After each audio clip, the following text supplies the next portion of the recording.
what's funny about this situation is that if you don't sell yourself to your spouse, then you actually won't really do any convincing anyways, because let's face it, your spouse might want what's best for you, but they might not know what that is. And so it's not that your spouse might have any malintention, it's more just like they're just your spouse, right? They're not your career advisor, they're not your financial advisor, they're not any of those things, right? They're just your partner. And so again, they do care about you, of course, but more importantly, they just might not have the expertise to guide you in the direction that you might be looking to go. If you are at your current job, maybe you're a tech professional, maybe you're not, but you probably have one of these concerns in your current job. You might be underpaid, you might be undervalued, you might have a toxic boss, you might be at a dead end, you might say to yourself, well, I can't grow from here, I'm not learning any new tools, I'm not gonna get promoted. If I do get promoted, it's 5%. I don't have any room to move to a different team within the company. I don't see myself learning anything new over the next year. I've been doing the same thing over the last couple of years. I don't have any coworkers I can lean on. I can't learn anything from anybody, etc., etc., etc.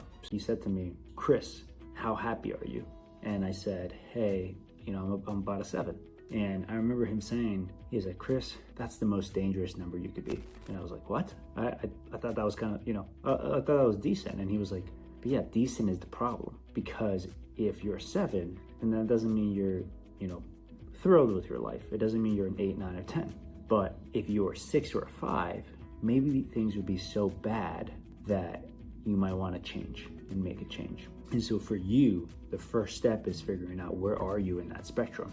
Because if you are a 7 and you are content, then you talking to your spouse about, hey, I want to make this change, you might not sound so convincing, because a 7, you might come across as like, oh, I'm content. And so with that, you might not be able to portray or express why this is such an important decision.